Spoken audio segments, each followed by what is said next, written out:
What is happening, everybody? Happy New Year. It's 2025. It's a little late, but it's the first time we're on the show for this year all together.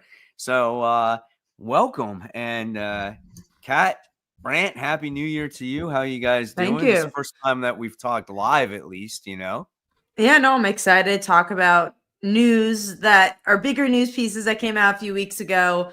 It's interesting because last week was a bigger week, but we couldn't go on. We wanted everyone to be on, so we ended up just saying, "Hey, let's do it when everyone's could." But this I week was was pretty sick. small.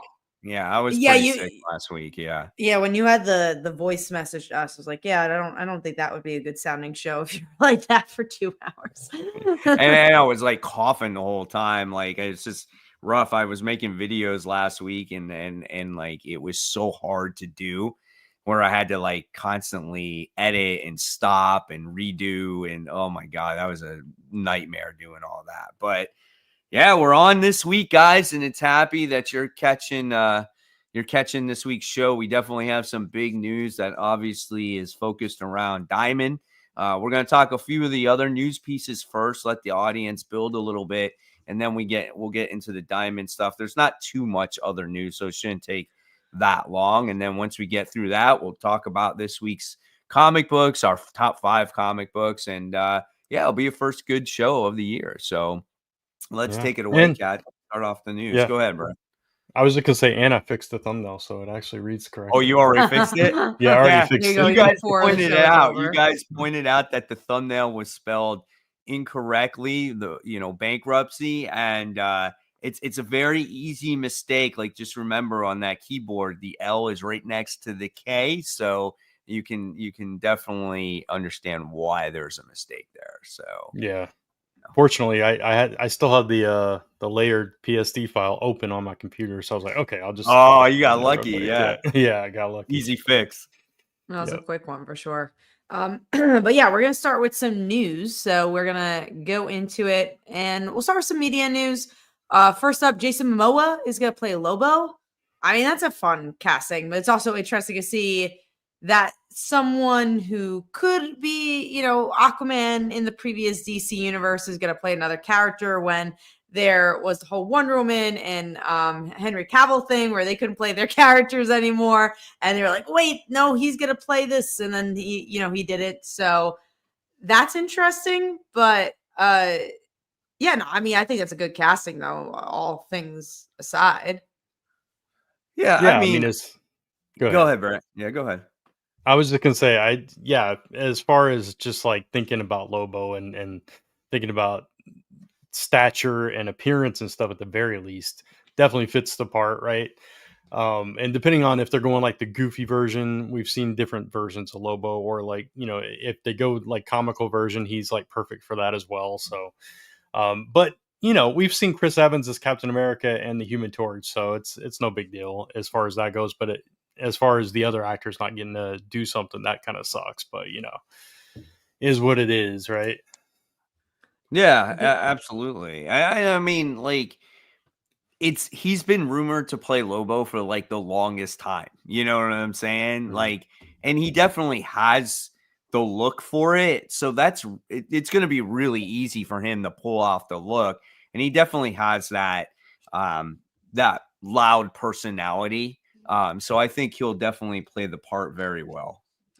I do want to mention Charlie Stickney is in the comments, our friend who writes White Ash. So that was cool to see his name. And also a lot of cool different names I usually don't see. Action Nerd Network, Thiago, I haven't seen before. So thanks for joining us and joining the conversation. Comic Hound asks if you're late. Nope, we just started. So you are good.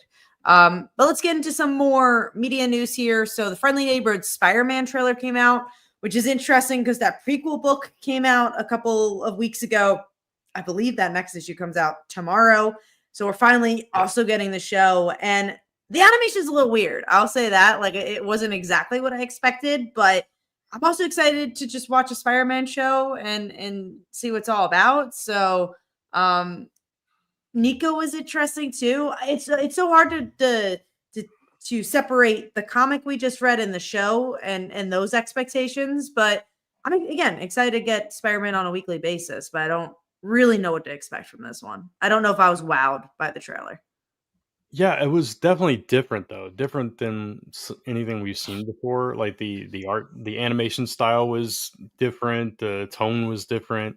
I mean, it still felt Spider-Man like, but yeah, I don't know like what audience this is for yet until I watch like a full episode.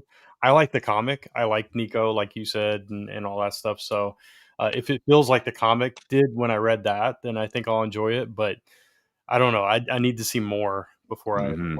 opinion. Yeah, it was definitely like a little, I don't know, a little off for me. Mm, Uh like you said with the animation, and I felt like they were trying to go with Miles Morales, like mm, Spider-Verse animation, but in like their own way. That's how I felt about it. It will definitely be interesting to see, where it goes after the first couple episodes, because it is like that early years of Spider-Man and whatnot. So, I'm on board. I'm definitely gonna watch it. yeah, I don't know, maybe I was expecting something a little bit different, and I'm like, it seems different, but I don't know if that's yeah, in a good way or a bad way yet, right? I was right. expecting more like X-Men, the X-Men cartoon, not obviously the nostalgia, but maybe like the production level. So I was a little Maybe something a little surprised. bit more, I don't know, maybe something a little bit more serious. Yeah, not as all Yeah, because again, we've seen this before for a Spider-Man cartoon many times.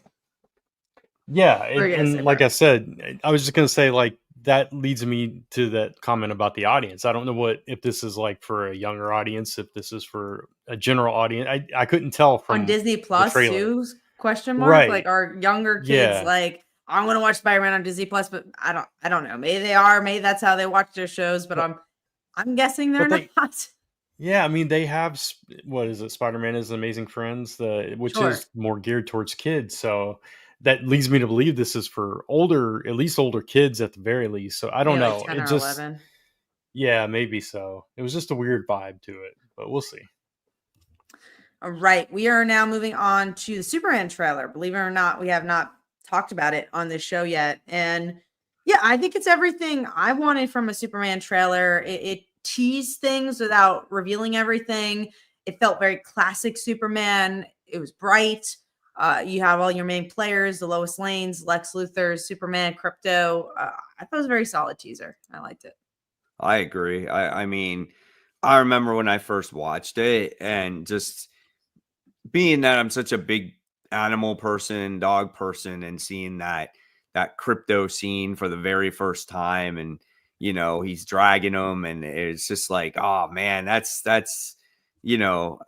it had full of emotion to it, just everywhere from that to the kids chanting Superman to the scenes with Lois, just the evil expression on Lex Luthor's face. Like, it felt like already just from the trailer, the movie had a lot of heart. And that's what you want from a Superman movie, right? And I watched it quite a few times. And then I saw Sonic this past weekend, this Sunday, and they showed the trailer on that. And seeing it on the big screen was really good, because you could catch those details where most of the stuff I watch is on my phone. So seeing it on the big movie screen was really a treat. And ironically, somehow all three of us saw Sonic this weekend. I don't know how that happened, but we did. And it was fun. It's a It good It was was movie, what it yeah. fun. was. Yeah. Yeah. It's Yeah. like if you like Sonic, you're gonna love it. And I feel like if you have kids, you'll like it a lot. I feel like it's a good like family movie. Um, Yeah. yeah, let's Brant, did you have anything else about the Superman trailer? Yeah. I mean, just to echo both what both of you said, I thought it was really good so far. We like you said, we got enough of a tease without giving too much of the details away. To your point, Mike, I really liked that the crypto scene. And I saw like a lot of comments about people hating the dog and stuff like that, and I What? It's just don't crazy. understand Really? that. Yeah, but for me, it's like they didn't shy away from like the seriousness, the violence. Got the crap beat out of him. He's bleeding, and he's Superman. and then you throw in just a little lightheartedness with the dog, but it's still emotional and heart-wrenching in that moment too, and it's just like you could feel a bunch of different emotions throughout that trailer, and it gives me Yeah. a lot of hope for the movie. It's So like I'm looking forward to it. like man's best friend right there, and he's saving him. And I just, even Superman needs help every once in a while, and it happened to be from Crypto, and I thought that's just something different that we've never seen in a Superman movie, and my hat's off for him going there with that, Yeah, no, I agree. All right, let's move on to. I was also seeing another article about diamond stuff. They had like Lunar and Public Random House say stuff too, so I'll be interested to talk about when we get there. But let's talk about Ultimate Guardians of the Galaxy is happening. So they're just doing the ultimate versions of everybody now. Brian, you Well, I wanted mean, to talk that about comic already came out. Yeah, it was a part of the Ultimates, because I dropped that one. It just came out. So they had a whole story with them. They introduced them. Who is it? Carol Danvers. Was it Carol in this universe? Captain Marvel. I don't know. It was definitely Captain Marvel. Whether Captain it was Carol Marvel or in not, I'm this not universe sure. has had a relationship with America. Chavez. And so like they were looking for her, and there was, giving them the kind of like of what's going to happen in the world and in the future and things like that. It was definitely kind of a difficult issue to follow. There was a lot of different moving pieces going on in that book. Yeah, they kind of like took over the book for the issue. It was Okay. It was weird. Like America was lost in time, right? So they were searching Yeah. for her, but she doesn't have any memories of her time with the Guardians at all. So she had this whole relationship with Captain Marvel that she doesn't remember, and so there was like that tension there because they wanted to bring her back with them, and she was like, "I've got my purpose here," that kind of thing. And then they're outside of time of what the maker did, so they didn't get erased when he erased everything, so they're trying to fix it and bring the world back. And so it's like this multiversal kind of, it was very confusing at points, but I liked what they were going for, and I liked that we got an explanation of where America came from, because we weren't sure up till that point, because she just kind of appeared out of nowhere. So. Right. And she comes from them, basically. She's like a guardian, but she doesn't know it. All right. Well, let's move on to some more Ultimate talk, which is that Gambit and Kitty are going to be an Ultimate Wolverine. So if I don't like Ultimate Wolverine this week, like if I hate it, I gotta wait until issue 3 to wait for Kitty Pryde. Also, I hope I do like it, but just saying, like, no matter what, I'm not dropping this book until at least issue 3. Gotta have that Kitty fix. Gotta have Kitty in all the universes. I mean, it makes sense that she's in there. I think that's kind of cool. And then like having Gambit in there. So it's cool that now that we're starting to get real X-Men in these Ultimate books, because people read the Ultimate X-Men comic and it's not the same, and people been, ragging on it because it's like, oh, this is not X-Men. It shouldn't be called X-Men. Fine. That's fine. If you don't like it, that's great. I read quite a bit of it, and then it just got to the point for me where I didn't enjoy it anymore because there's like too many characters. But now that you've been waiting for regular X-Men, we're finally getting it. So just in a Wolverine book instead of the X-Men. But it's in Wolverine. So you can get Wolverine, you'll get Gambit, and you'll get Rogue. So that's fine. I don't have a problem. Not Rogue. Gambit and Kitty Pryde. Yeah. So I don't have a problem with that at all. One of the comments on my Friday First video was about Ultimate X-Men and how I can't remember his actual name, but Daken, his real name, he actually showed up in Ultimate X-Men, and he's like the first mutant that they've actually added to the cast. So I think there is a shift kind of going towards that direction now. I'm still not reading it, but that was interesting. 13 Ultimate X-Men, you get mutants. Yeah, exactly. But going back to Ultimate Wolverine, I like Gambit and Kitty, so I'm excited to see both of them. Want to see what kind of version we get in the Ultimate Universe of all three of those characters, actually. So, yeah. Fun stuff. All right. Let's move on to one of the bigger topics that came out earlier this month, and that was Amazing Spider-Man relaunch. And the big news being that there is no big news because it's the same creative team. You have John Romita Jr. back. You got Joe Kelly, who's just officially announced now. And I'm just like, you gotta shake it up, guys.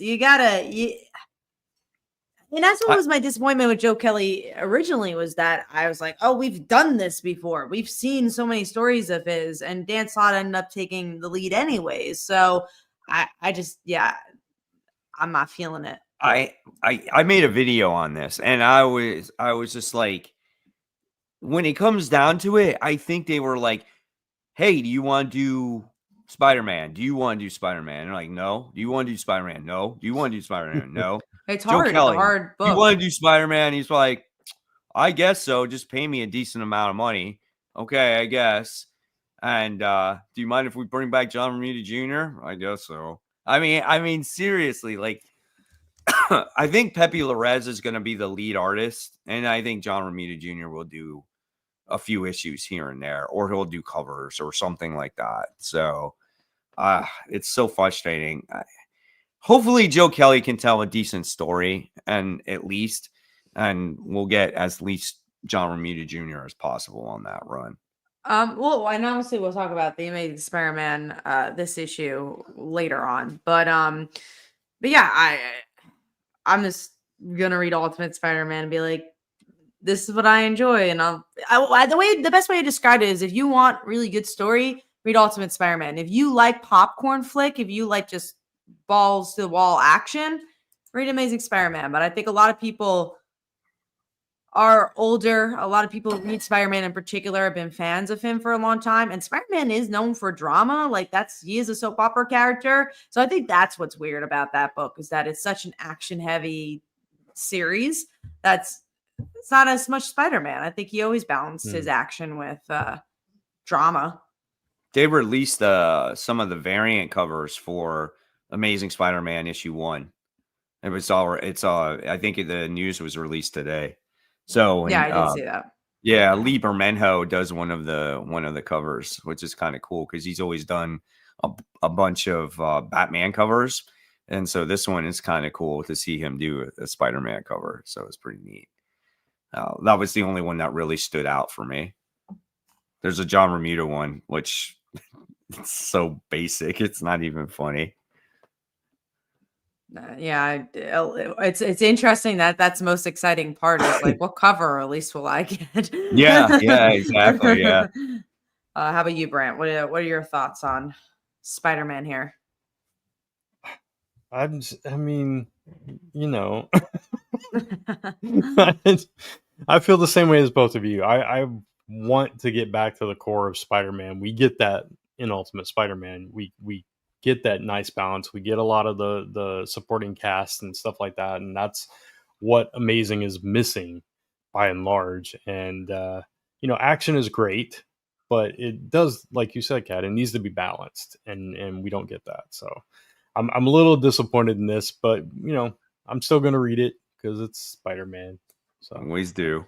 Should Marvel cancel Amazing Spider-Man? I don't think that'll ever happen. Never I think the closest we ever got was Superior Spider-Man. They just replaced it with something else. Because technically Amazing Spider-Man 1 was canceled for like a year. And then, I mean, even I'm trying to remember the X-Men days. I think that was also, there was a time when X-Men didn't have a book, right? I don't remember though. I think that was also, because before Fox, I want to say there was a time the X-Men did not have a book.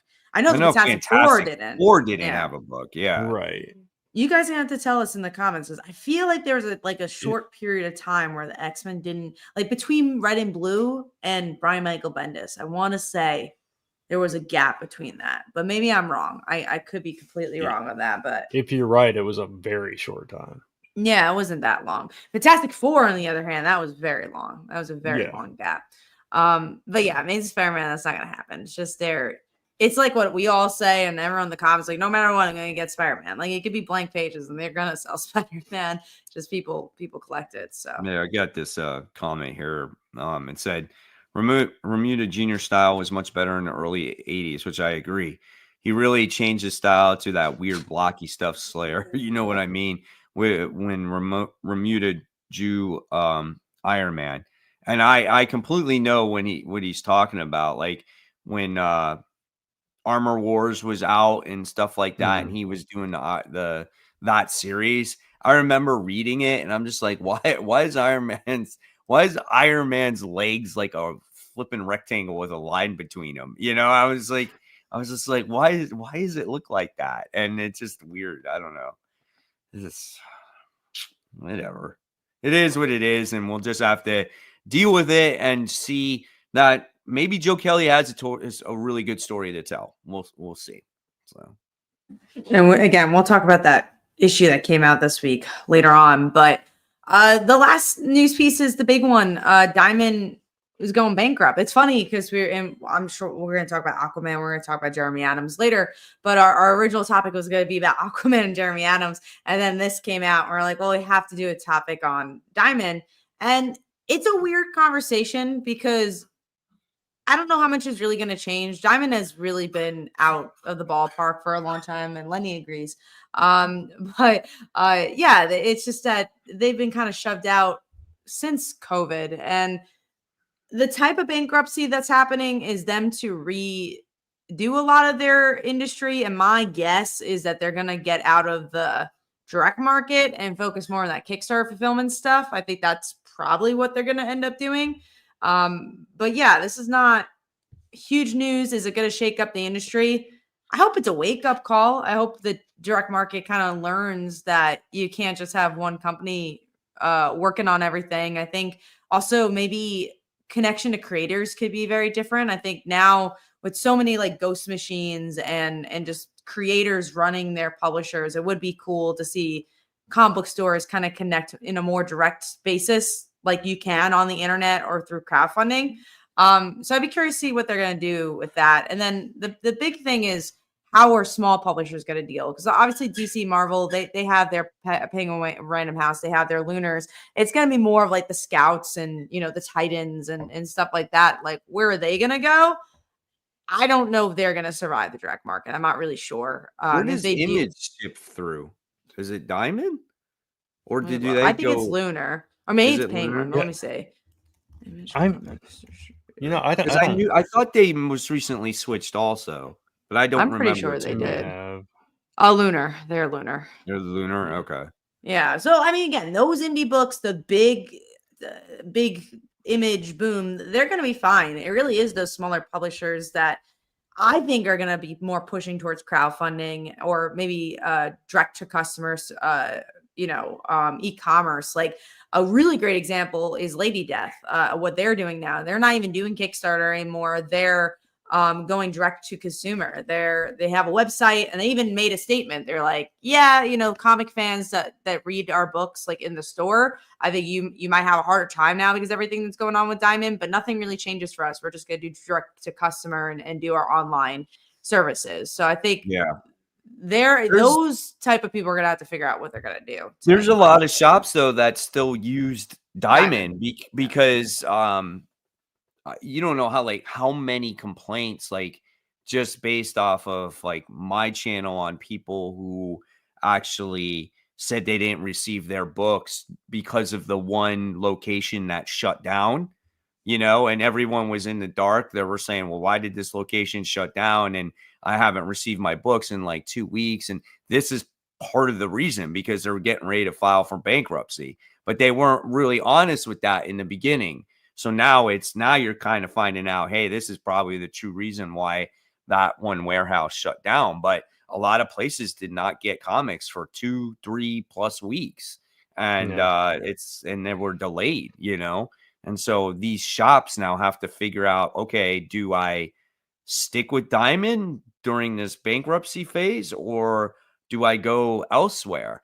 And my thing is I have a feeling these shops can't take the risk on not getting their comics on time, and they're going to go to a different business. They're going to go to a Lunar. You know what I'm saying? I mean, that's my personal opinion. I just feel like you said, the smaller publishers might struggle with this.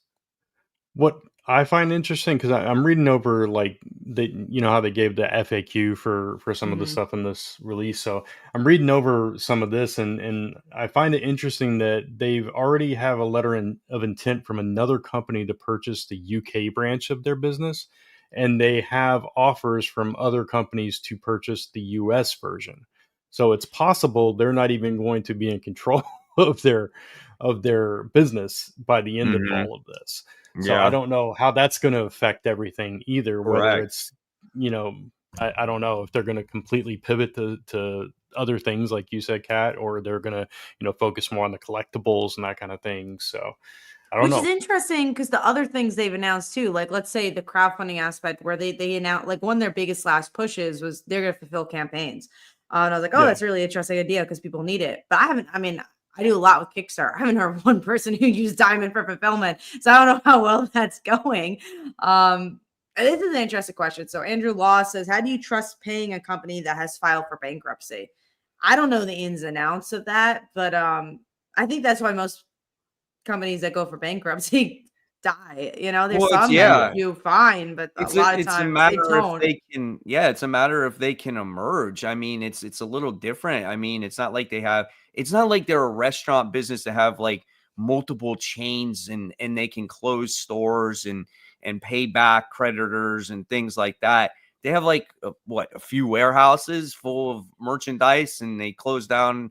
But it's just like, but how are you still going to make money? You lost your opportunity to make money. You were the only distributor, and because you kept fucking up, excuse the language, that's why Lunar exists. That's why Penguin Random House exists, because people got tired of comics coming in late, comics coming in damaged, Destroyed. not updating your systems, not working with the comic shops, and they did it to themselves, and they lost trust to those retailers. So how are people now going to trust them? How are they going to know that they're going to emerge from this? And like Brant said, if they get taken over, it could be a completely different company altogether. And I I really think don't see them emerging from this. I really no, don't. I don't either. I mean, Yeah. again, you could play devil's advocate, but I also don't think it's gonna happen. I don't see it Yeah. happening.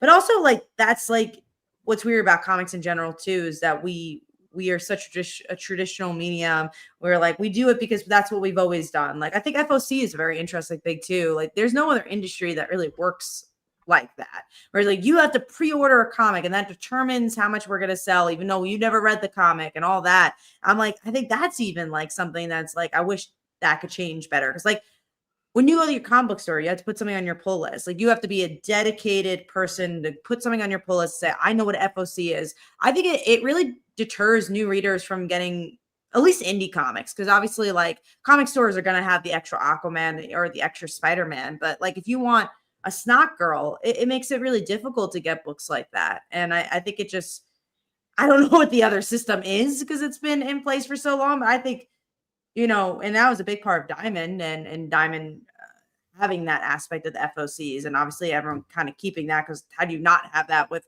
comic book stores? But I do think that's a weird system that we have in comics. Yeah, I Yeah. agree. Yeah, for sure. I Um don't know. Yeah, go ahead, Mike.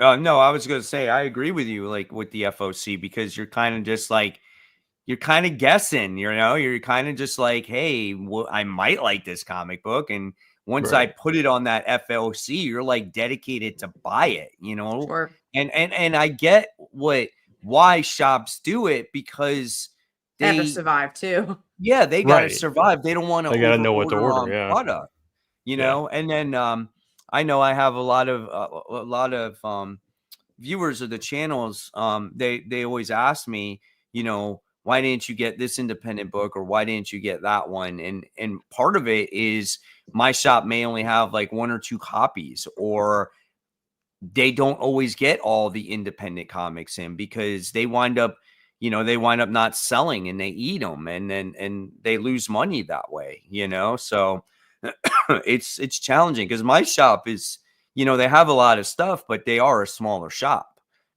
so yeah, and so it's hard, and that's why don't believe that diamond won't be around, because shops don't have the margin of error to play around to be like, hey, I can afford to not get new comics in for 2 weeks, 3 weeks, 4 weeks, So no, that's a good stat right there. Yeah. 84% of the industry. It's just sad though. Like, if the smaller publishers been using Diamond, and now it's like, okay, what do those publishers do now? Now they have to scramble and try to figure out, okay, do we come up with a deal with Lunar? What do we do? So Right. Because Penguin Random House is just Marvel, right? I believe. I think they have maybe something else on Penguin. I don't Random remember. House, the Comic Distribution. Who did Boom switch to? I'm gonna tell you, hold on, let me see, because if it's not Penguin, then it has to be Lunar. They're doing a lot of manga, I'm seeing too. They have like manga here. Yeah, they have Boom as well. It looks like Dark Horse they have. Okay, so they got Boom, Dark Horse, and Marvel at least. So okay, so they got those. I think they also have DC's graphic novels. I think. Okay. Yeah, they do. It looks like. So then the big thing is then Diamond is the one that, like you said, Kat, they have like the statues, the collectibles, all that stuff. That's and what also they have. like again, and someone said the big three won't be affected, but publishers like Zenoscope, Boom won't be affected either. Keen Spot, those are gonna be affected. Boom is it's interesting because I think maybe back in the day Boom was an indie, but I consider like Boom, Image, even Oni. They're more mainstream. What about Mad Cave? More mainstream. But are they still? I don't think so. I think they switched a while ago. Mad Cave, just Comic Distributor. I want to say it's Penguin. Let's see. They are Simon Schuster. Oh, okay. Yeah. Okay, gotcha. So yeah, I think for the most part, everyone has moved on. I think everybody saw the sinking ship and started jumping off. It's just a matter at this point, the comic shops trying to figure out what they're going to do. That's the big person being affected here is the comic shops, that they were still using Diamond because they were used to Diamond. I know that Acme in Central Florida here, then the big shop that's here in Longwood, they were still using Diamond for their main for Marvel comic books. So I'm sure that they'll probably wind up switching over there. Somebody asked about Dynamite. Yeah, they are. I just looked Diamond. it up. Yeah, that sucks. Yeah. That's bad. So, yeah, that's really unfortunate because they have to be the only ones left. Yeah, as far as like the larger ones or the more known ones, yeah. Valiant, which is now Alien's Books. Let me see. Alien Books distribution is. Oh, they're Diamond too. Okay. I think. It looks like it. Yeah, so they'll have to find someone else too. Alien Books entered a distributed partnership with the independent company Fair Square. I didn't know that Fair Square actually owned Alien, so that was interesting. Or like had a partnership with Alien.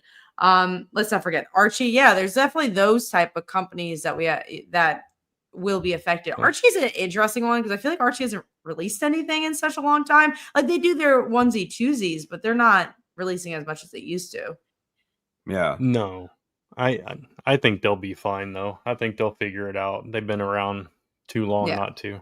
I think all these companies, if obviously they want to hang around, they'll definitely figure it out. I mean, definitely Dynamite will too. They'll have to make they produce way too many comics, and there's a lot of good comics that they have that they want to get in their hands.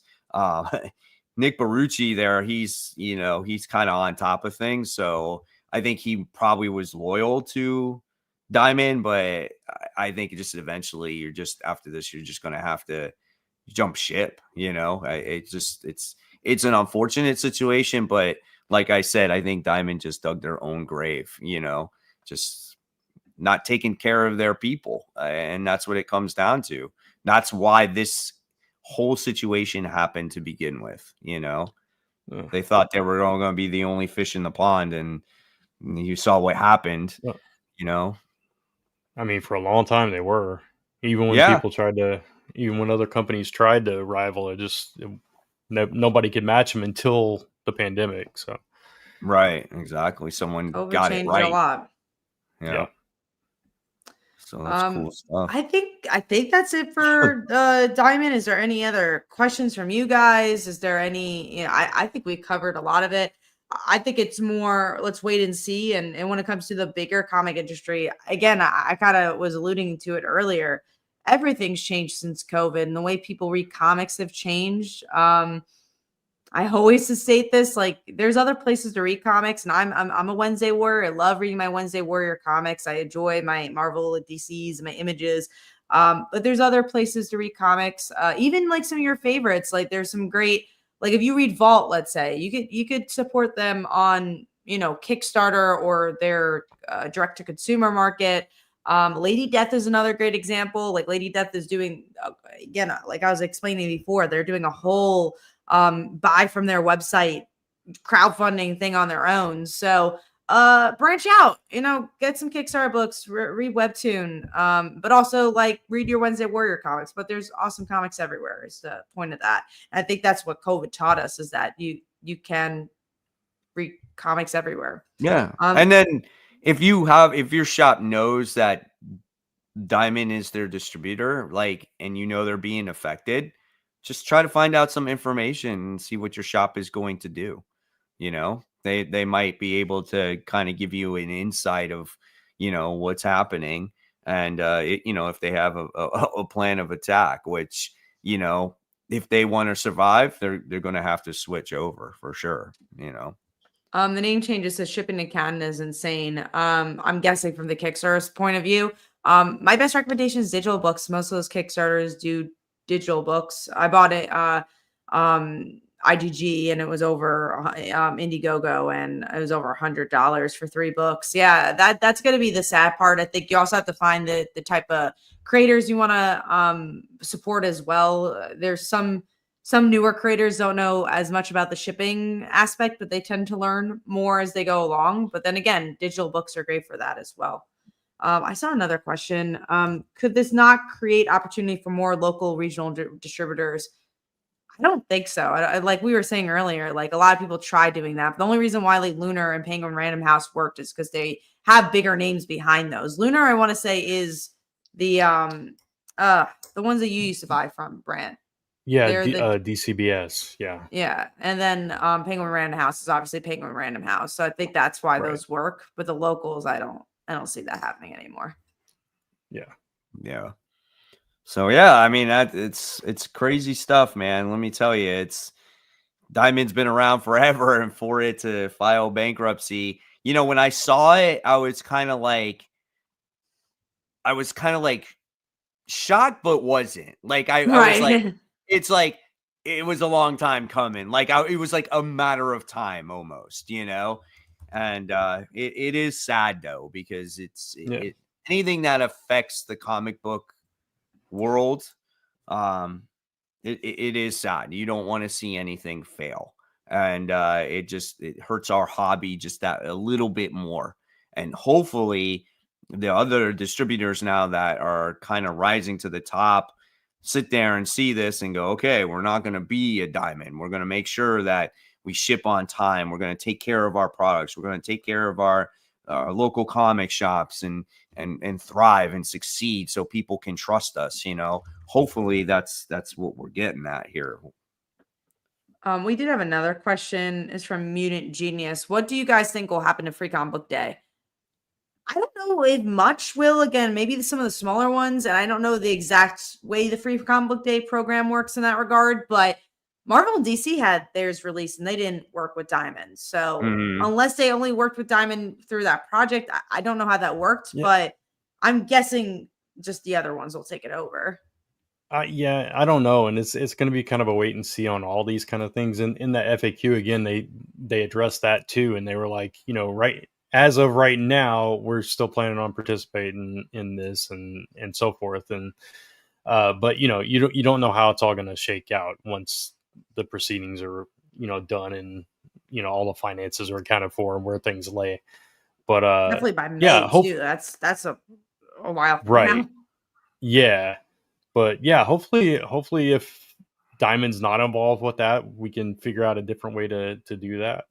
Again, Yeah. I'm like you, Kat. I don't understand exactly how it works with the shops and everything, but yeah, it's good for getting people in the shops and stuff like that. So Absolutely. And we want to thank you guys for your support on this Yeah. this topic and this show, because I think for the 100 first time viewers. ever we broke over 100 live viewers. So yeah, that's crazy. awesome. I mean, I know other people do it all the time, but when you have a show that just talks about comics and a diamond distribution, to break over 100, I think that's pretty good, man. That's awesome stuff. It's good to start that off with the new year, right? Yeah, Oh, I absolutely. totally agree. Now we'll probably see the show tank because we'll talk about comic books now. I know everyone That's wanted okay, to know though. about this, wanted to know This about Diamond the stuff. diamond, and Yeah. I loved hearing people's thoughts. One Dynamite said, "What city is Diamond based out of?" I feel like it's New Jersey, but I don't know. I feel like I saw something Don't where it's like, remember. oh, it's by I me. thought it was Indiana, but I could be wrong. Oh, it's Let me see if Maryland. I It can looks find like. it. Okay. Oh, is it so Maryland? Okay. We're in all the wrong. East Coast. Yeah. Well, East at least Coast for from sure. Wikipedia. From Hawaii, Okay. guys. Come on. You shouldn't. Imagine a Hawaii Yeah. being a distributor. That would be maybe the worst business plan you can Oh do. my God, right? I know. It's crazy. I think DCBS is in Indiana. Maybe that's what I was thinking of. Yeah, okay. Lunar. Yeah, Lunar is Yeah. Indiana. So it's kind of still East Coast area. All So right. with them, real quick though, so with them being in bankruptcy now, are there going to be delays like going forward? Like maybe mean, again, Dynamite or Archie, but I don't think anything else is really going to be affected. but again, with the Yeah. people that had the Marvel comics though, like the Yeah. shops that did have Marvel, Because because they had still Marvel through closed that Diamond one too. warehouse. I mean, see, that's what I'm confused about, because like if you people like you had a choice, like shops had a choice. Still, you could still do Marvel and you can do Lunar. It depends what your shop still wanted to do. there must be some kind of deal in place, because like you can go on the previews website and still look at all the solicitations and all that stuff, and that I thought, well, maybe they're just tracking the comics, but that doesn't make any sense. They wouldn't care about stuff that they're not carrying. So I don't know how that works either. So maybe there's some kind of deal, because shops would only deal with Diamond, that they worked some kind of arrangement out. I really don't know. Comic Nation said US they're said that. a reseller. Yeah. Okay. In that regard, I think, is there going to be delays? I think for those specific comic shops, like my comic shop, it goes through like Lunar, and I didn't have any of those delays when everyone was saying, "Oh, I didn't get my books. Nothing was affected for me." So I don't think from a bigger stance, we're gonna have that. But certain shops, I'm not because sure. there have been Certain delays. shops I will. wonder if there's going to be continued delays. That's why I'm saying For if there's those shops, continued yes. delays, for those shops, if there's continued delays, do they make that switch now? You know, I mean, if I was that shop, I would call Lunar right now and ping a random house, be like, "Can you put us on the list?" Because again, I think the reason why those shops, and again, I can only guess, is because they're probably doing it for a long time and they didn't want to change something they already knew. Like, why would you want to change your routine? And now it's like, well, now I'm forced to change my routine. So it's like, boomer parents are trying to learn the internet. It's that type of situation where it's like, well, I don't want to learn this thing. And now you kind of are forced to. So I think they're just gonna be forced to do those things. I'm trying to see if there's any other comments here. No, I don't see anything else that's questioned. I mean, I see cool comment right here. Yeah. This one says, speaking of only about Diamond UK, they are the only supplier of comics in the country. They supply the books from all the comic companies. That's crazy. But they did say that someone was buying that. So that maybe that's why they had someone in if I can find it, I'll tell you who. I don't remember what the name of it was, but But like things I'll like look it up. Forbidden Planet, let's say, that's gonna be Yeah. interesting. Oh yeah, absolutely, man. That's crazy. Whew. I mean, but that's how it was here, though. You had Diamond for the entire United States, Sure. and that's why they probably felt like we're untouchable. And then Well, they you don't, definitely you had don't, power trips. I feel like there's time, like I mean, people who are like, "Oh, I want to get my comic in Diamond. I want to get my Diamond," and they made like hoops to kind of. That was just like the smaller indie creators, and obviously after Marvel and DC left, they're like, "Oh, let's get anybody. But they yeah, definitely had like power trips when they were the monopoly, which didn't work out for them. yeah, So exactly. it's Alliance Game Distributors, if you're familiar with them at all. Okay, yeah. They have the letter of intent to purchase Diamond UK. Well, that's good at least, and that obviously that'll be a big move for them, I'm sure, to make some money. It's interesting stuff, but Yeah. I think we're gonna go into comics. Before we get into comic books, I do have a Kickstarter, so I'm gonna share that. If you want to find things outside your comic book store, here is Kickstarter. If you're looking for a slice of life book, this is about an anime character comes to life and falls in love with a high school cheerleader, has drama, comedy, everything you'd want. If you like books like Grommets, this is a good one because that's like kind of slice of life, dramatic flavor you get. So go check that one out. Also, I guess I'll say it here too. We have the Little Mermaid book coming out next Tuesday, and we have Terry Moore who's doing a cover. That's our cover. And what's cool about this one, it's in our mature universe, a mature fairy tale universe. But we're doing something crazy, and I would say maybe for the first time on Kickstarter, we also have a safe for work version. So if you don't want to read the mature version, it's the same book, but is a safe for work version. So it's like kind of the opposite of Red Band, where you want to get the grittier version, you're actually getting the less gritty version. So releasing a green bag. Yeah. I should polybag and get a green bag. We didn't polybag it this time, but never say never on that. But yeah, go check it out. And what's really cool about this, we did the same thing for Witches of Oz, but Terry Moore is a wonderful person and has offered the original artwork.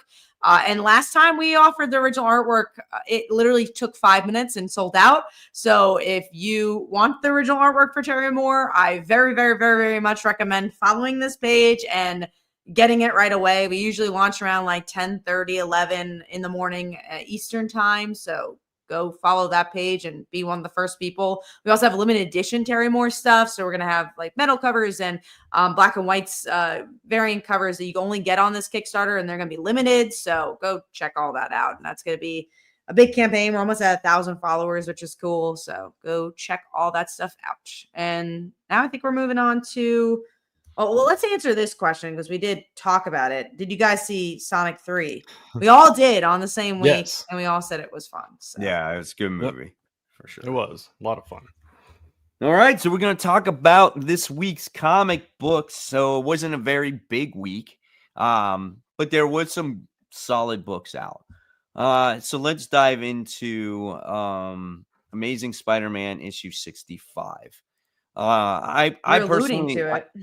What's that? I said we were alluding to it before because we were talking about.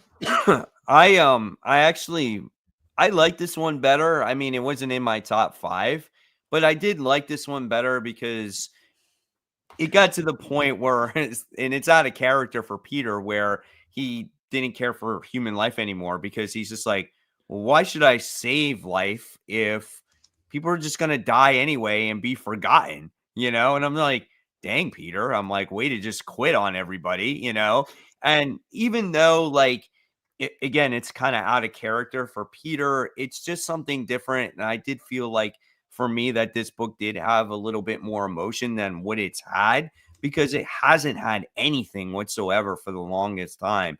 So I do like that. And then in the future, there's obviously, it looks like in the next main issue, I don't know. I think he's getting back together with Felicia. So I don't know. We'll see. I'd rather that than this girl. But Yeah, I think this issue, I agree, was better than last. But I also just feel like the emotions kind of get like it pops the balloon a little bit because there's no tension. Because if everyone dies, then there feels like there's nothing there. It's like, oh, well, this is how Mary Jane dies. This is how, his girlfriend dies. That I think Brant mentioned her name. It just kind of took everything away, where it's like, okay, if everything matters so much, nothing matters. It almost is what Peter says in the end, where it's like, I quit if nothing matters, which does feel very out of character for Spider-Man. So it's just like, they try to do something emotional, and I don't know if they really hit the nail on the head for me personally. But I also agree it was a little stronger than the last, but still for me, not I thought it enjoyable. was a lot stronger in the last one. The last one didn't even accomplish anything for me. Like, he just fought the one's brother, the sister's brother, the twin, and it was like just nothing happened at all in that issue. At least this one, it was like it felt like some kind of emotional battle instead of a physical battle, you know? Yeah, I get what you're saying, but for me, because of the way it was structured, I think, Mhm. and just because it was like double page spread, and just we Yeah. pour all of these deaths in at It's like once. 3 panels. Yeah. Yeah, and I kind of skimmed through that part real quick. That Uh-huh. it didn't give me that emotional punch that I think they were going for, and maybe you got it and I didn't, but I didn't feel it as much as I felt like I should have, I think, Uh, and so it kind of made it not as impactful for me. But Listen, I wasn't streaming down tears. I wasn't like, yeah, yeah, oh yeah. my God, I was so full of Right. emotion. I Yeah. just got what they were going for. Mhm. So maybe it didn't like deliver, say as other comics that were going might be going for that, but Yeah. I got what they were going for. Sure. And it was just to see Peter suffer, really, and I to just get thought him that to the the point to quit. execution was good, and that's the sad part, 'cause I agree, I see where they're going for, but I don't think it was well Right. written. Yeah. No, I get it. I know. I totally understand. And now it's kind of like, hey, I quit, and now we get another issue tomorrow, which is a point issue because I it's I called haven't seen Uh, that in a 65 long time. 65 point death, and then next week we get the one where he's with Black Cat. yeah. I bringing back point issues. Come on. And it's like I think it's like a side story, right? Like it's I The 65 remember point reading death. about it. And Yeah, also it's Yeah. not those even point written. It's not even Very written sad. by Joe Kelly. Wow. Yeah. And also those point issues haven't been around for like 10 to 15 years. So if you haven't picked up comics as long as we have, you're gonna be like, what the hell is this? What is this? Because I Yeah. don't think they're gonna explain what a point death is. We only No. know because they explained it to us 15 years ago. Yeah, Yeah. exactly. Yeah. Oh man. Okay, so let's talk about Brant. Let's talk about Transformers. Issue 16 at this point. Man, oh man, this book is just intense. There is just so much. There's a lot going on, but the stories, they all make sense and they're all very like impactful, So it's like you got Devastator doing battle against Bruticus, you got Starscream doing battle against Soundwave, you got Cliff and Jumper teaming up with Alita One that could help solve this whole conflict at the end of the day because he found those sparks.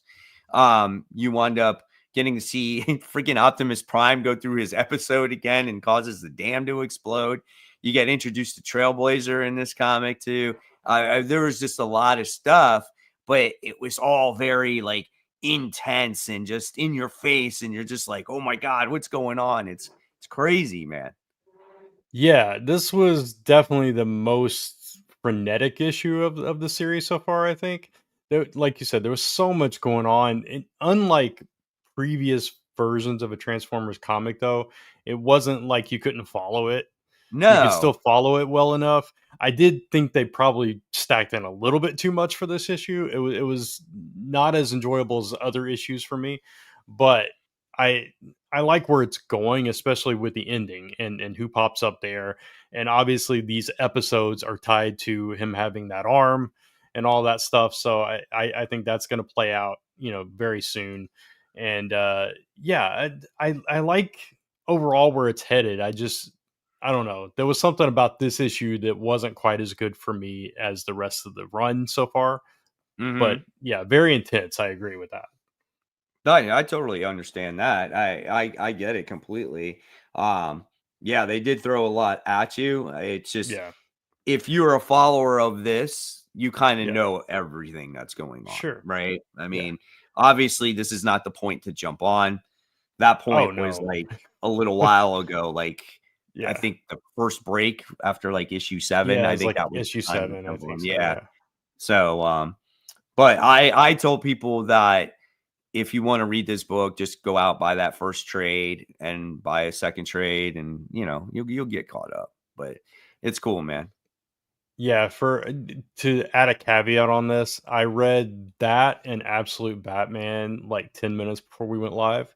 So I kind of sped read both of Oh, those. I So can see. I, Now I know why. Yeah, I can yeah, see it. yeah, yeah. Yeah. I know, like I read this issue on its own, completely not saturated by other comics. So I was like, I was Sure. able to kind of enjoy it, so. Yeah. It does take a little bit of away from it when I have to do that, but I tend to do that a lot.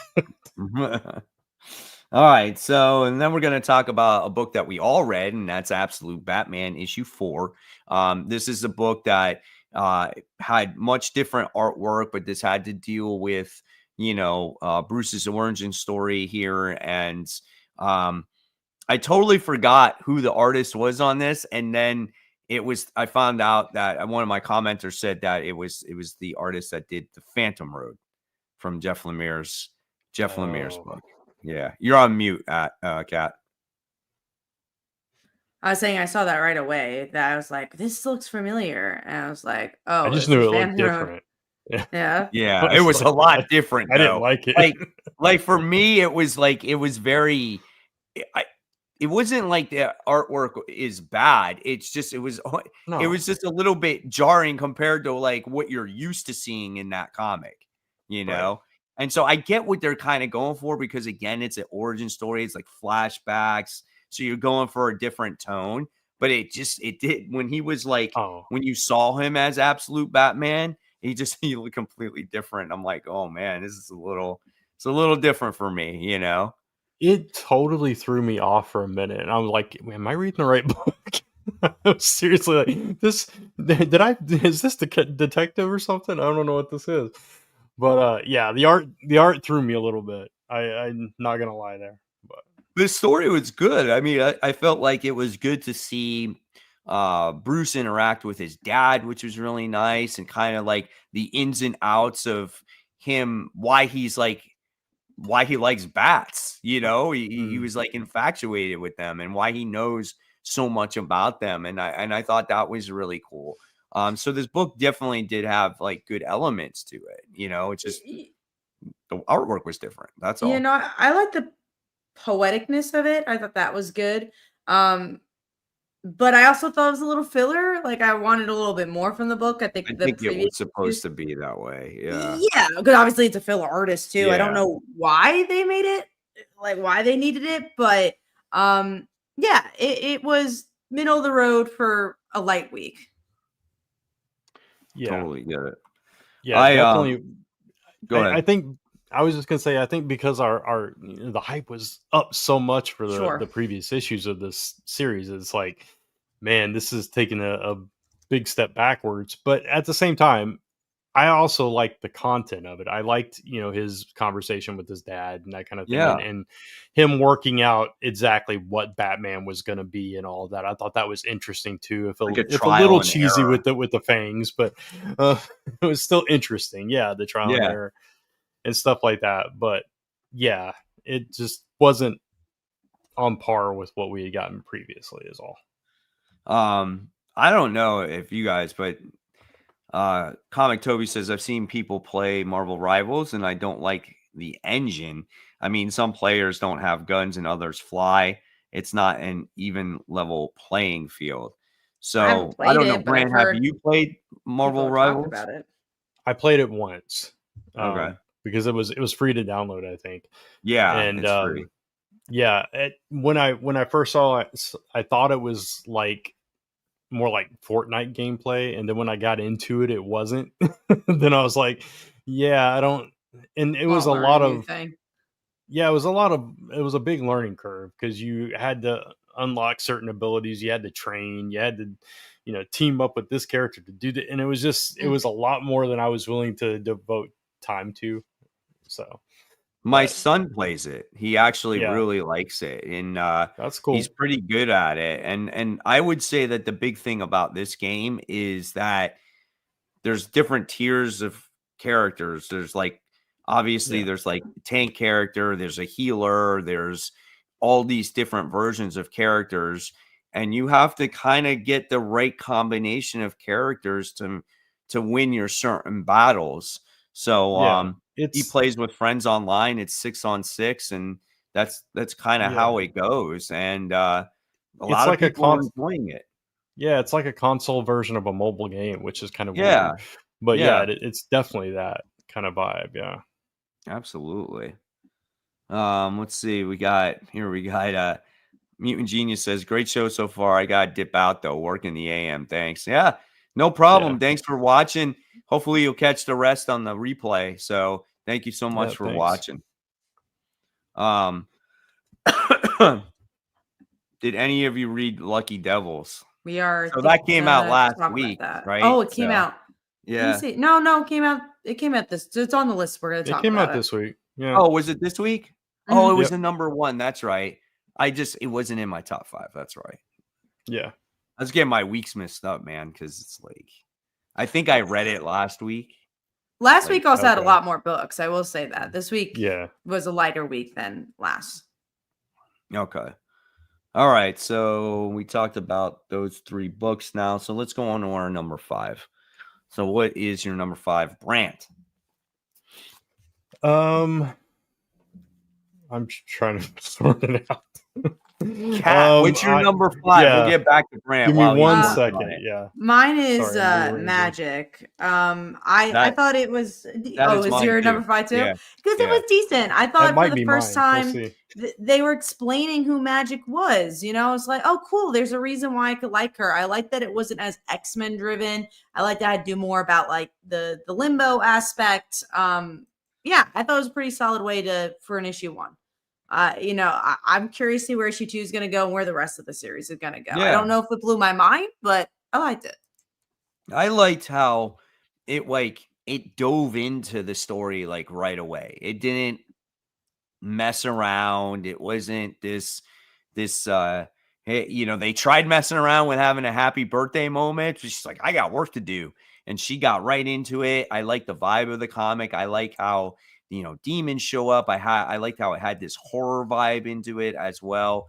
And I just liked I just like the overall story. I like the villain. I like the whole seals where you have to keep them sealed or this demon's going to come out, and just everything about it was great. And yeah, she was really good in it as well. It had good artwork. Overall, it was a fun read, and it surprised me. It did. I didn't think this solo book would be like, oh, this is a great book. Yeah. I mean, I wouldn't say it's the best book, but But it for was something me different.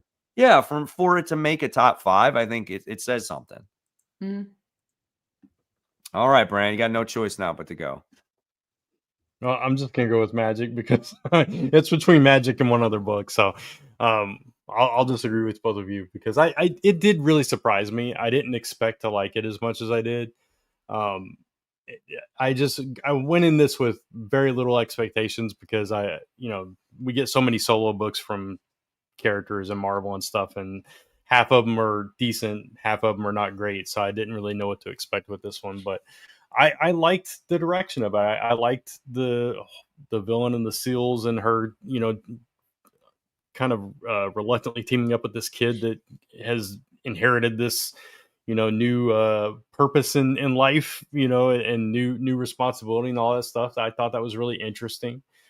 So yeah, I'm on board for this going forward. Sweet. Very cool. I'm glad we all enjoyed the book. I was like, hopefully I'm not the only one that likes this book. I'm No, like, it was decent. it was nice to Yeah. see her in an adventure that I actually really enjoyed. Yeah. All right, so let's move on. Let's talk about Geiger, Brant, before all 3 of us talk about Aquaman. So this was a fast read, this particular Yeah. issue. But it was still good. And you wind up seeing Tyreek actually struggling with dealing with controlling his powers now, and it's tough. And I love Nate because he's just like, he's concerned for him, but he's like over caringly concerned and almost Yeah. sets like Geiger off, you know, which I thought was kind of funny. But they wound up coming across Junkyard Joe in this particular issue, and Tyreek has a heart attack, and then he saves him, and he's sick, and they got to go to another place, and they come across a new character, and I Yeah. was like, oh shit! I'm like, and it's a female character, and it kind of looks like him. Like she's got rods and everything in the back, and I'm like, is Yeah. this a female glowing person? Yeah, and her name is Ash Arden, so it's like, because they said next issue Ash Arden, so that leads you to believe, you know, she's got some kind of abilities as well. That name is not a mistake. So yeah, it was a very interesting ending.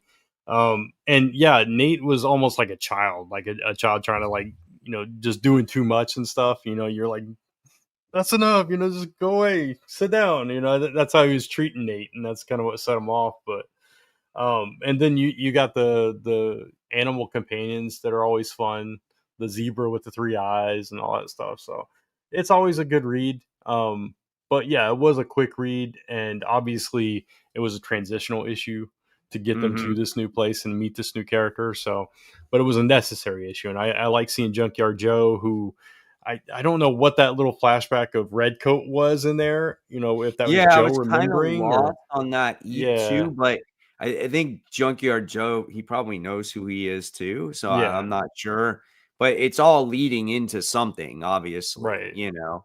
yeah. But you got that beautiful Gary Frank artwork. He's back on there on the book again, so Yeah. yeah, man, I am so pumped to see where this book is going to go in the future, Yeah. you know.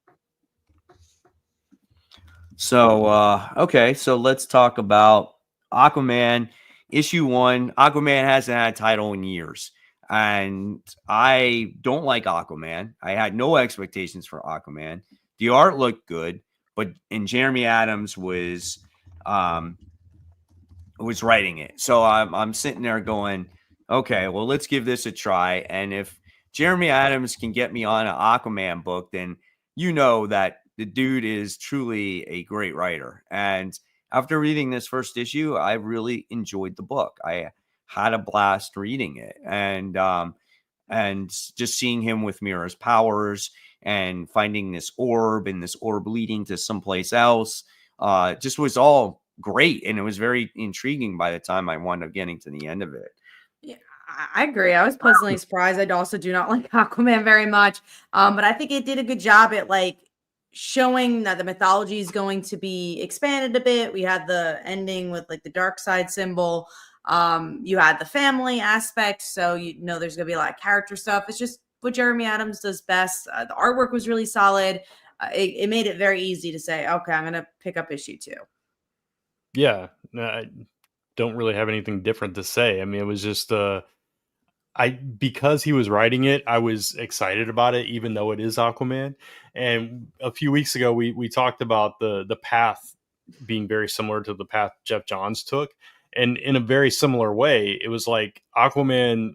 Everybody just, like, you know, trashed Aquaman all the time, and then Jeff Johns wrote it, and it was like, oh, Aquaman's Oh, cool. it's good. And Yeah. yeah, and that's kind of how I felt reading this too. It's like, okay, that's pretty cool. You know, he can be a really cool character if you write him well, and you know, handle a supporting cast well, and you give him a good story.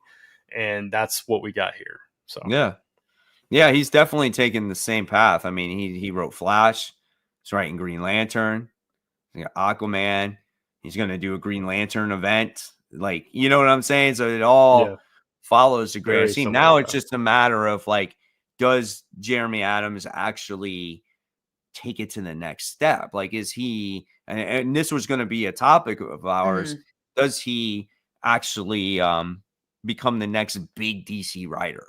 You know? I think if he ends up writing a bigger title, because a Green Lantern obviously is a bigger title because of Jeff Johns, but he's still like kind of a Sure. B-lister when it comes to the DC Yeah. titles. Mhm. But if he takes over like Batman one day, or if he takes over Amazing Spider-Man, yeah, I think he would, especially if he writes at this level. I mean, that's the same thing with Tom Taylor. Tom Taylor took a long time to become the A-lister writer he is now. I'm trying to think of when that happened, honestly.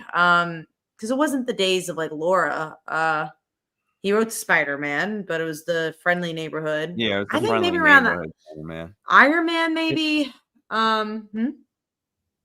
I don't know. I was thinking out loud. I think what really put him on the map was the Injustice stuff. Yeah, the Injustice. Well, that was stuff. like how he originally That's how he went on the came map. about. Yeah. But I think people he was discovered, and I just think title after title, I just think it just took a next step and the next step. So yeah, now he's obviously on I don't know if there was. Detective. Yeah, Nightwing, I don't know if there probably, was honestly. one. Yeah, you're probably right. It probably was Nightwing. Other than that, yeah, and Dark Knights of Steel was around the same time too. So it was a lot of books, a lot of work that he put out there, and it was all solid. So he had his own indie book for a while with Boom too. But yeah, no, I think of like either you take the path of Tom Taylor and you kind of, like you said, grow your library for a long time, or you take the Scott Snyder route and you just jump in and be the Batman writer. So I'm really curious to see what his next title will be, because I love him. I think he's great. I think he's a great writer. So yeah, I hope to see that in the next year or two, because I think we need more writing skills like Jeremy Adams for sure. Absolutely. All right. So now with that, we're going to talk about our number 4. My number 4 was the book we just talked about, was Aquaman. So what was yours, Kat? Absolute Batman. We already talked about it. What about you, Brent? I'll go with All New Venom. I don't know. All New Venom.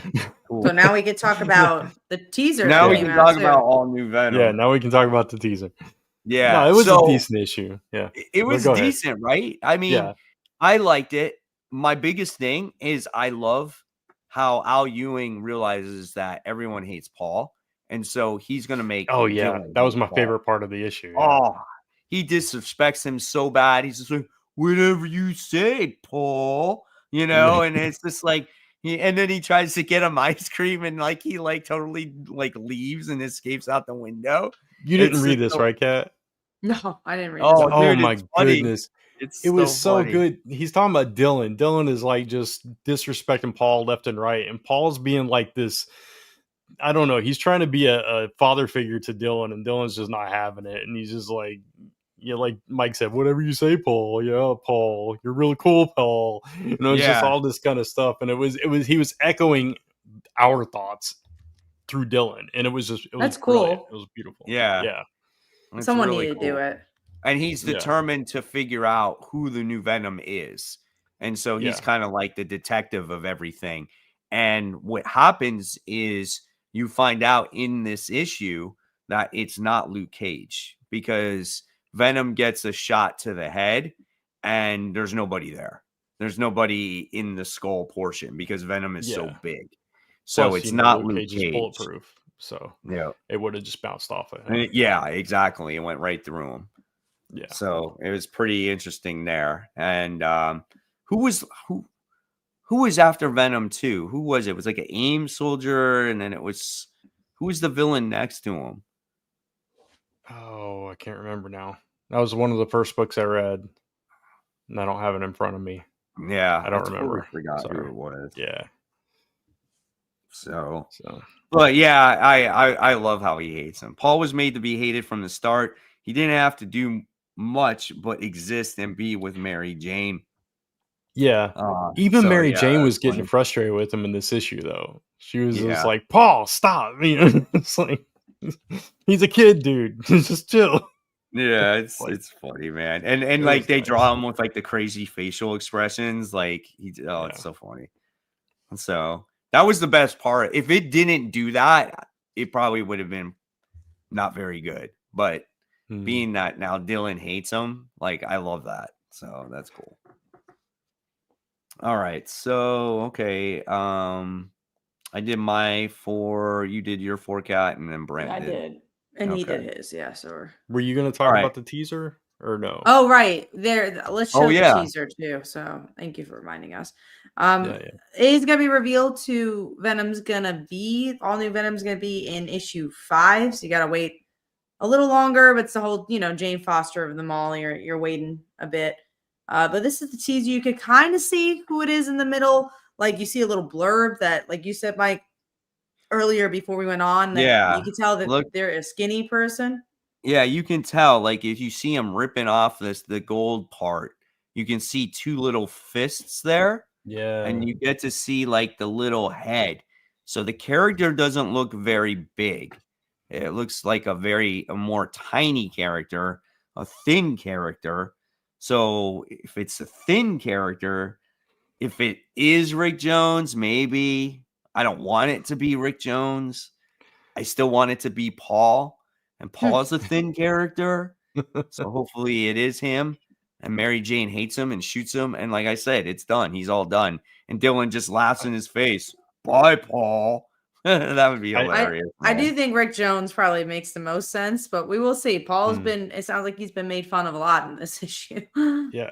I still think maybe the 4 characters they gave us was all a red herring, and it is somebody like Paul or somebody else completely different. But we'll see. It's fun trying to figure it out, though. Yeah, Yeah. absolutely.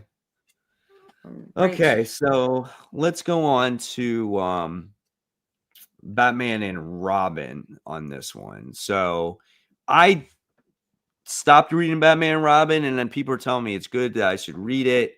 So, and then I read this and I kind of felt a little bit lost. So I can't really give an accurate, I can't talk about it the way maybe it deserves. And I dropped it too, because there was that whole run with Williamson who, I think at the end kind of faltered a little bit, even though I really liked his Robin run. And then after that, I read that first issue. Like, I think I've had enough Batman and Robin for a little while. So I did read this, and so this arc has this thing from Bruce's past, this villain from Bruce's past when he was in the UK learning. He was obviously using the pseudonym. He was learning under a detective. I don't remember exactly which agency or whatever, but they came in contact with this villain that supposedly died or was incarcerated or whatever, and now in present day Gotham, it's cropped back up, and now this friend that he had back then is now in Gotham tracking this person down, but he knows it can't be this person, and now all this crazy version of the fear toxin is there and stuff. And now Damian, and the best part about this issue in particular, though, was there's this tension between Damian and Bruce now, because Damian he feels responsible for this girl that got hurt a couple of issues ago. So that was the one at the dinner, right? Yeah, so he's feeling all these emotions, and he doesn't know what his place is anymore, and he might want to go a different path than Batman, and he's having this crisis of conscience and all this stuff, and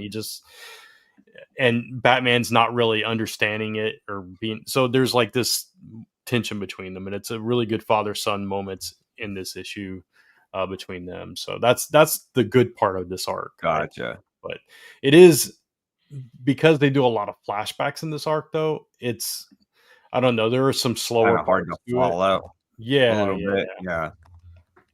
Gotcha. Okay. Let's move on to a book that we all talked about. It's New Champions issue 1.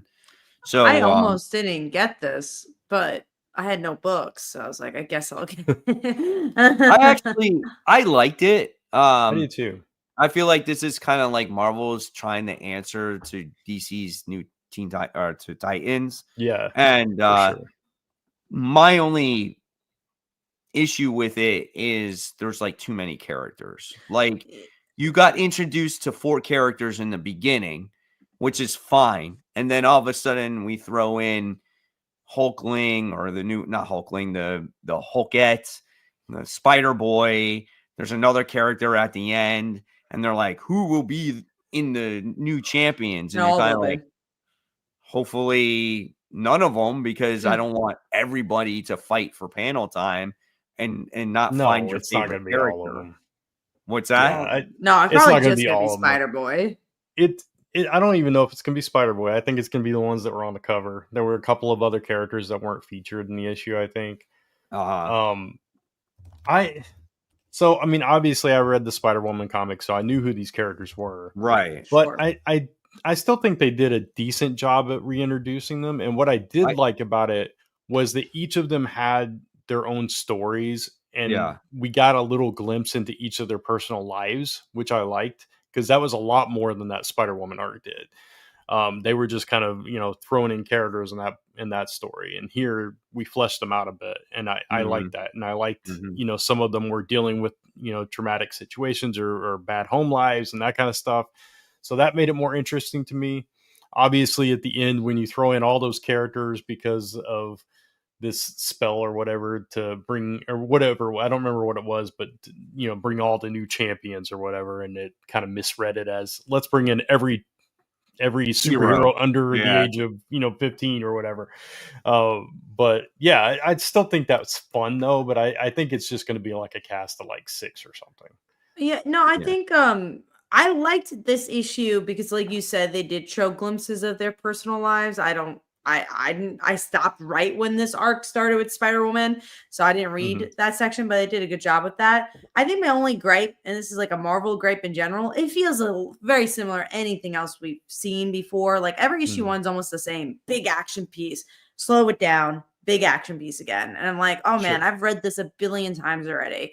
Like we read so many comics. Like, what's gonna make this stay on my pull list? Will I read issue 2? Yeah, probably. I saw just now on this list, it's issue 3 is the champions versus the champions, like Miss Marvel and Viv Vision versus them. I'm like, oh, that sounds fun. But at past issue 3, I don't know unless something really piques Yeah. my interest. I Right. don't know if this is gonna stay on my pull list. Yeah. Gotcha. Yeah. I think No, they I get did a that. great job. If you didn't read the Spider-Woman series at the end, they kind of recapped everything that went on, who the characters were and stuff like that. Right. And I do like how they have their own family or foster home, which is kind of cool too. So it has potential. Will it be better than the original Champions comic that came out? I don't know. We'll see. Yeah. The writer here has got to make you want to like these characters or continue to, Right. want you to read about these characters. And that's always the struggle with, newer characters. So we'll see Well, what and happens. also that other Champions book had characters that were introduced in so many different titles that like built it Mhm. up. You had Vision from the Vision book that a lot of people like. You had Miss Marvel. You had Scott. Like that, the team made more sense. It's just like here's all these new characters. Deal with it. That's why it kind of feels more like what Marvel's been doing more now than anything else. But we'll see. I want to also be positive about it too. So Yeah. that's why my issue 2 might be like, wow, this actually really changed my mind. Right. Okay. Cool. All right. So we got that knocked out. So let's dive into our number threes. And I'll talk about mine first because I don't know. Brent, you don't read Nemesis, do you? No, I do. Oh, you do? I didn't remember if you did or not. Yeah. It was the conclusion to Nemesis. That was my number three. Okay. So I like the conclusion. I thought it was kind of cool. They're on this island. They're trying to steal this money from all these rich guys and, kind of bribing them with these videos and stuff like that. And you got Nemesis like um sidekick is there. And then at the end of the issue, the poor kid gets it, You knew it was coming though. you knew it, but I didn't realize that he had to pay the people's back with like organs, and it was the kid. Yeah, no, I didn't know that. Yeah. Yeah. Yeah. So that was kind of dark, and you felt kind of bad for him because Nemesis actually really liked him, and it was Yeah. like, and he's just like, I got to do what I got to do, and he's like, don't cry. He's like, because I'm not friends with what. So I thought Yeah. that was kind of, it was a cool line at the end. So, and now he wants to take over the world. So there's going to be another series. Yeah. Yeah. Well, I forget what it was called, Forever or something like that. Yeah, Nemesis Um, forever. yeah, yeah.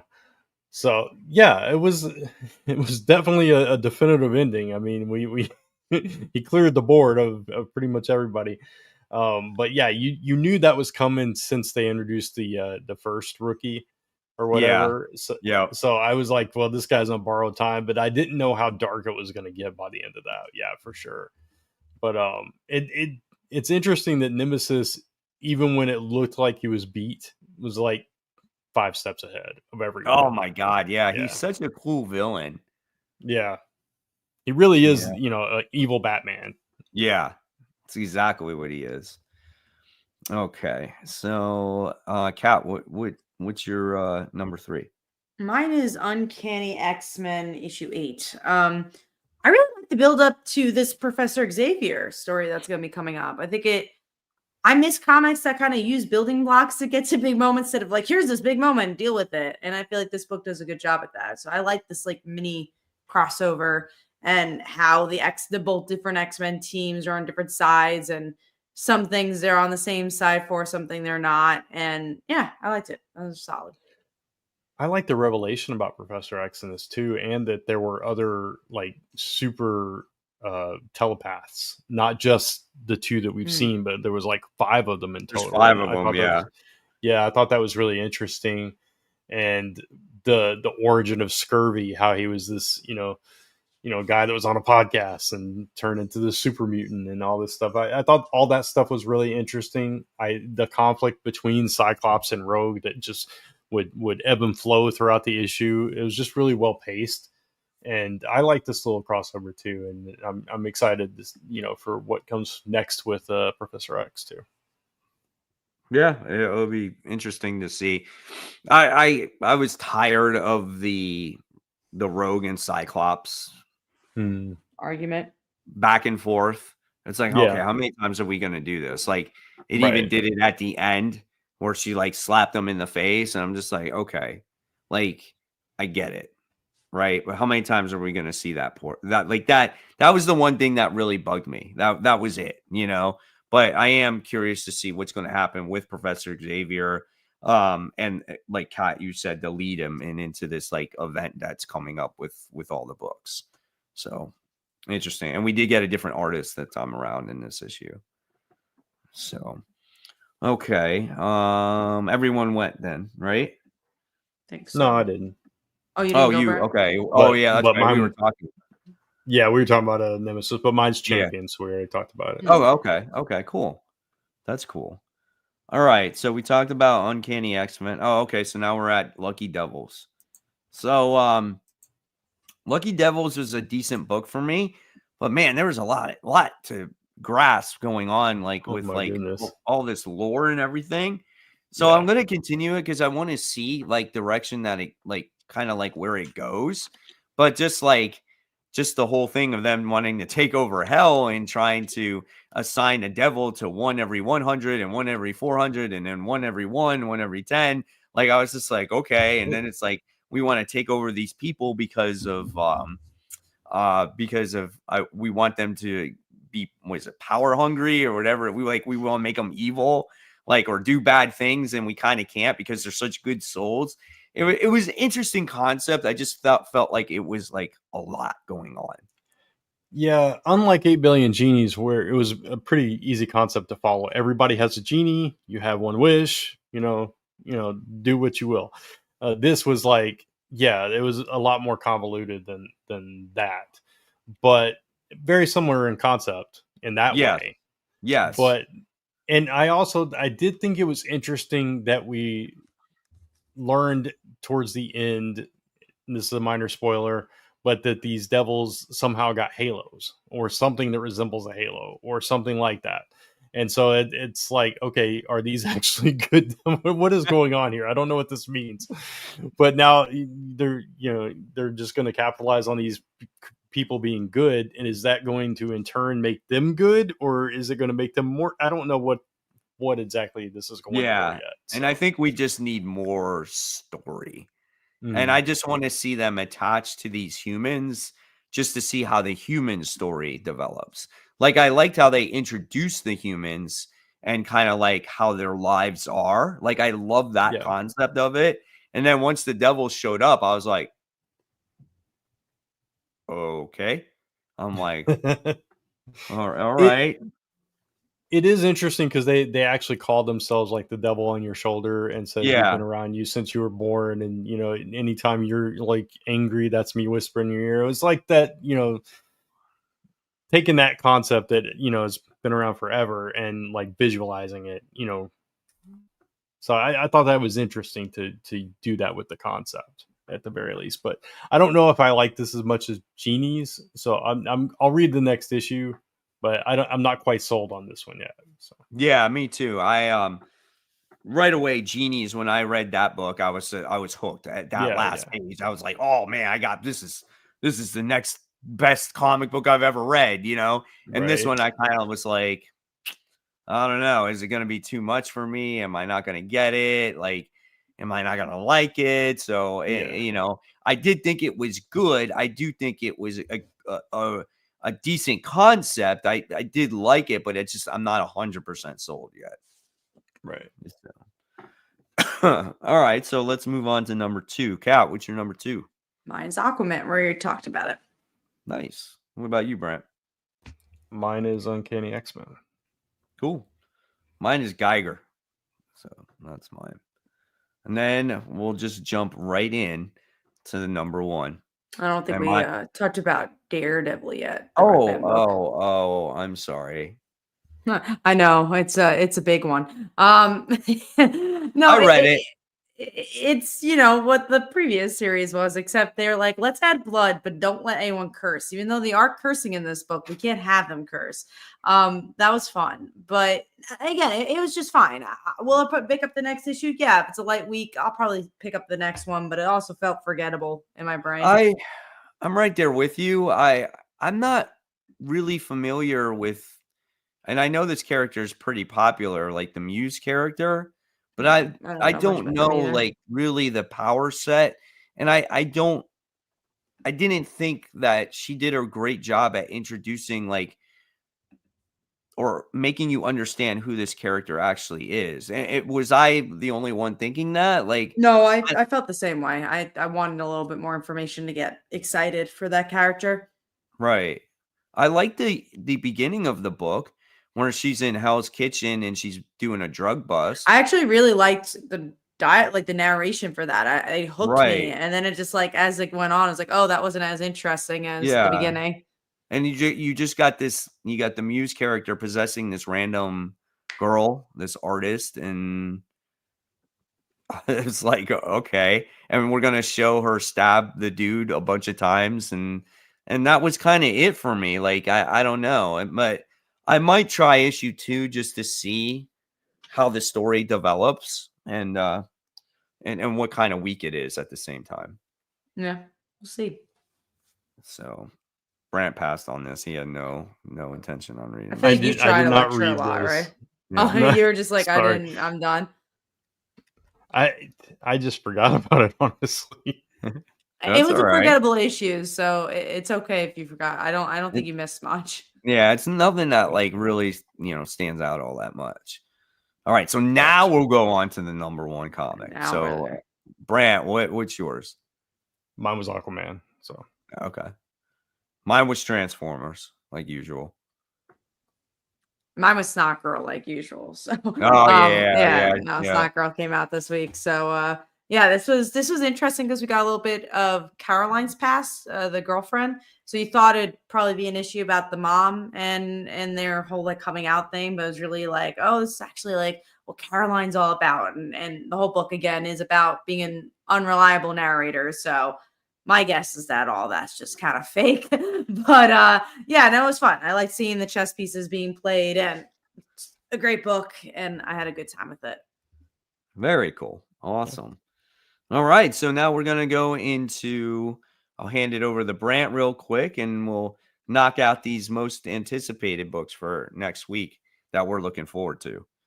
Yeah. Sorry, I had to answer Lisa real quick. All right, let's get over there to the most anticipated. So our list, well, my list is very similar to both of yours. I'll put it like that. So. And mine and Mike's list is, I think, completely different. So that's fun. Yeah, there's one. Yeah. I think there's only one book that's on all of ours. So we'll save that one. So Mike and I both have G.I. Joe number 3. Obvious reasons, longtime G.I. Joe fans. Nothing that's blowing me away yet, but I just like the book, and I love G.I. Joe. So I just like seeing the interactions between the characters and how they're written and how they might differ from the cartoon. Like Baroness. We talked about that a couple weeks ago or last show, where it was like, oh, will the Baroness actually become evil, or will she stay a Joe? Them, finding the Cybertron technology. Yeah, great stuff there. Yeah, absolutely. Tevia says not a lot's coming out. I feel like I'm getting a lot more this week than last week. So I feel like I agree. There's more this week than last week. I think you get a lot more stronger books and a few more of them. Yep. Sure. I agree. And you have some bigger books like Ultimate Wolverine, which we'll talk Right. about, but there's Yeah, like Ultimate bigger books coming Wolverine, out. Yeah, for sure. All right, so we'll stay with you, Mike, and go Feral, which is a book we all read, Yeah. and always looking forward to that one as well. This is the continuation of the crazy cat lady hoarder, and it's just like getting to see that type of story, like Elsie the cat, like how does she survive? And she opens that door, and all inside that room is all those cats with like rabies, So I think it's going to be like, how you had the herd of zombies in like The Walking Dead, well, you're going to get the herd of cats, and they're probably going to have to try to escape this place. So, Oh yeah, no doubt. It's like the barn in Walking Dead. yes, That's the vibe it gave me. exactly. Yeah. So, all right, and let's see. We'll go to your number one, Cat. Exceptional X-Men. You and I like this book better than Mike, I think, but this is really your book for sure. It's my book. Your I kitty love book. it. Is the kitty book I've always wanted. And this issue in particular is going to deal with the aftermath of the kids finding out that Kitty killed people and, dealing with that emotional aftermath. So, yeah, I mean, it's going to be my number one pick. I'm pretty sure of it. We'll Like it's already there. We'll see if something knocks it out. Kitty Pryde won't even be in the issue. It's number one. I'll say if Kitty's not in the issue, that might be the only thing that might bring it down. Given the way it ended last issue, I bet she will be though. So. Oh yeah, no, I think so too. Yeah. All right, and then Kat and I both have Green Lantern Fractured Spectrum, which I know Mike's reading as well. We're finally getting the continuation of that story because we've had that the whole last arc that kind of deviated us. We had all of Absolute Powers. This is, I think, finally we're getting back to what we were months ago, which I'm excited. So this is definitely coming out. Like I didn't put it down because like it's been delayed a couple of weeks. I think it's definitely coming out. I'm pretty sure. So. God, because it's always said on League of Comic Geeks, but then they kept pushing it back a week, pushing it back. Right. So I was like, is it finally coming out or not? And this is like, honestly, it really is one of my top books that I'm looking forward to. No, I'm surprised it wasn't on your list. So now we know. Yeah, just because I wasn't sure. Yeah, I was like, I don't know. Yeah, that's my number one. So, and then Ultimate Wolverine is the book that's on all of ours at different places. We've got it in 3, 2, and 1. So that's interesting. But yeah, definitely looking forward to that reveal and how that character is connected to the Rasputins and what they do with it. Yeah, and I want as good as Spider-Man. I know you guys like Ultimates a lot, but like for me, I'm only really enjoying Spider-Man. So I'm like, oh, I want another Ultimate book. Yeah. I'm looking forward to seeing maybe like how brutal this book might be. Like, how far do we push the envelope on this book? Because Wolverine's already a violent character, right? So when you get a Wolverine mixed with a Winter Soldier, like, man, this thing can be punishing. You know what I'm saying? So I'm really excited about this. Yeah. Hopefully it lives up to those expectations. So we'll just have to see. Absolutely. But that's it. That's our most anticipated. And that's it. Bye, guys. No, I'm just kidding. Yeah. Oh man, yeah. So tonight was a great show.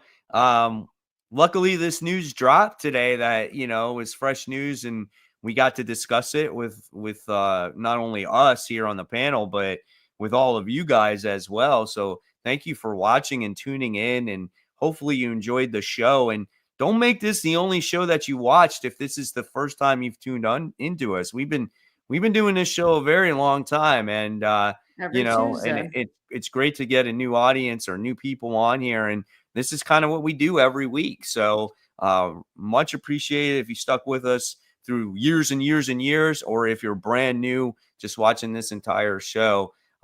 We just love doing it when we get a chance to do it. That's really the biggest thing. Whether we're tired, sick, or got events going on, when we can do it, we definitely try to do it. And we're definitely going to go for next week, making sure that we're all healthy and ready to go. And I'm excited to talk about more comics next week. So as always, guys, thank you so much. Have a happy new comic book day. Hopefully you find everything that you're looking for. And remember, subscribe to Comic Book Corner 2.0, Comic Uno, Only Good Comics, and also Comic Book Weekly if you want to see every episode on there, back to back to back. And hit the notification bell, hit that thumbs up. And guys, thank you so much. We'll see you next week. Have a good night, everybody.